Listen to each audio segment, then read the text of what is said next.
সুখে রাখতে চায়। জয়মিনী তার দুটো চক্ষু আমাকে তুলে দিয়ে সে আমাকে সুখে রাখতে চায়। আর নারদ, নারদ সেই চক্ষু এনে আমাকে সুখ দিতে চায়। এসো এসো শ্রেষ্ঠ ভক্ত নারদ, তুমি এসো, আজ তোমাকে আমি উপযুক্ত শিক্ষাই দেব। জয় পরমেশ্বর শ্রীহরির জয়। প্রণাম হয় ঠাকুর। নারদ, নারদ, তোমার এত দেরি হলো কেন?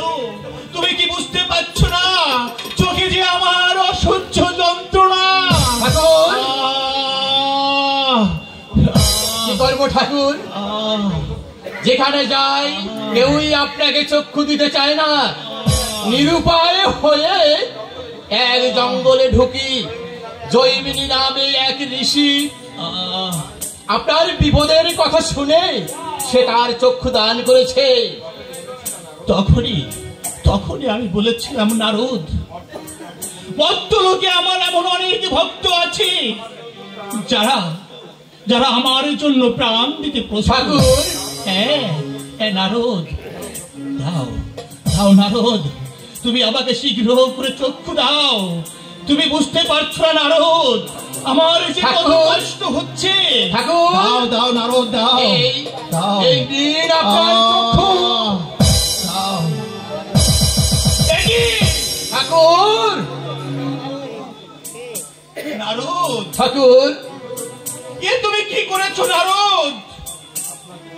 দুটো আপনার কোনটা লাগবে তা তো আমি ঠিক করে বলতে পারিনি, তাই সে নিরুপায় হয়ে তার দুটো চক্ষুই আপনাকে দিয়েছে ঠাকুর। হায়রে নারদ, ঠাকুর, এ তুমি কি করেছো? কেন ঠাকুর? তোমার কি কোনো দয়া মায়া নেই নারদ? দুটো চক্ষু দিয়ে সারা জীবন সে অন্ধ হয়ে থাকবে এমন আত্মত্যাগী ভক্ত কোথায় আছে নারদ? তুমি আমাকে শীঘ্র করে নিয়ে চলো নারদ, আমি তাকে দেখতে চাই। না জানি আমার সেই ভক্ত কত কষ্ট সহ্য করে আছে, না জানি কত যন্ত্রণা সে ভোগ করছে নারদ। তার জন্য প্রাণটা যে আবার কাঁদছে। ঠাকুর, নারদ, তুমি আমাকে শীঘ্র সেখানে নিয়ে চলো। আমি যে তাকে দেখতে চাই নারদ, আমি তাকে দেখতে চাই। ঠিক আছে, হ্যাঁ ঠিক আছে ঠাকুর। হ্যাঁ নারদ, আপনি চলুন না, আপনি আগে চলুন। আমি আপনার পিছে পিছে সেই জঙ্গলে আপনাকে নিয়ে যাই ঠাকুর। চলো নারদ, তুমি শীঘ্র করে চলুন। আমি যে আর তার বিরহ সহ্য করতে পারছি না নারদ। চলো, তুমি আমাকে সেখানে নিয়ে চলো। আপনি চলুন ঠাকুর, আপনি আপনার পিছনে পিছনে আসছি। নারায়ণ নারায়ণ।